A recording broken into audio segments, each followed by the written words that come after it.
আসসালামু আলাইকুম, কেমন আছেন আপনারা? এটি আমার সরগম সুদান ঘাসের মাঠ। আসলে এই ঘাসটি আমি কিনেছিলাম অনলাইনে বিজ্ঞাপন দেখে। ঘাসটি প্রথমবার কাটা হয়েছে, খুব ভালো ফলন আসছিল, কিন্তু তাদের বিজ্ঞাপনে আমি দেখছি তাদের এই ঘাসটি পানির মধ্যেও মরে না। তারা আসলে এক কথায় প্রতারণা করেই তাদের বীজটা বিক্রি করছে, কারণ এই ঘাসটি পানির মধ্যে কখনো বাঁচে না। ঘাসটির গোড়া পচে গেছে, আর এখানে পানি জমে আছে আজ 14-15 দিন। 14-15 দিনের মধ্যে ঘাসটি মারা যাচ্ছে, তাইলে তো আমার পুরোই লস।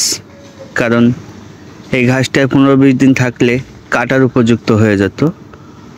এখন আমি এই ঘাসটি কাটতেও পারছি না, ভাবছি কাটলে ঘাসের গোড়া পচে যাবে, আবার না কাটলেও লস হয়ে যাচ্ছে, কারণ ঘাসটি পুরো শুকায় যাচ্ছে, মারা যাচ্ছে। এখন আমার করণীয় হচ্ছে ঘাসগুলো কেটে দেওয়া। ভিডিওটি এই জন্য করছি যে আপনারা যারা সরগম সুদান ঘাস চাষ করছেন তারা অবশ্যই শুকনো জায়গায় চাষ করবেন, কারণ যেখানে 10-15 দিন পানি জমে থাকবে সেখানে এই ঘাস চাষ করা সম্ভব নয়, এই ঘাস মারা যাবে। এখানে বেশি পানি নাই, সামান্য, অন্তত 4 থেকে 5 ইঞ্চি এতটুকু হাইটে পানি আছে। এই পানির মধ্যেও ঘাসটি মারা যাচ্ছে।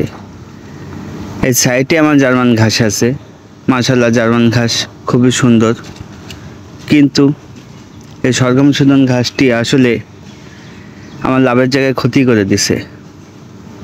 কারণ আমার সময় নষ্ট হলো, প্লাস এই জমিতে আমি অন্য ঘাস চাষ করলেও আমার খুব ভালো হতো খামারের জন্য। এখন আমি ডিসিশন নিচ্ছি যে এগুলো কেটে দিব, কেটে এখানে পানি ভিজে থাকতে থাকতে ধনচার বীজ ছিটিয়ে দেবো। ধনচা ছাগল খুব ভালো খায়, আর ওইটা হাই প্রোটিনযুক্ত একটি খাদ্য ছাগলের জন্য। এই যে পানি কিন্তু বেশি নাই, সামান্য পানি, তবুও এই পানির মধ্যে এই ঘাস মারা যাচ্ছে। তাহলে তারা অনলাইনে প্রতারণা করেই সেল করছে।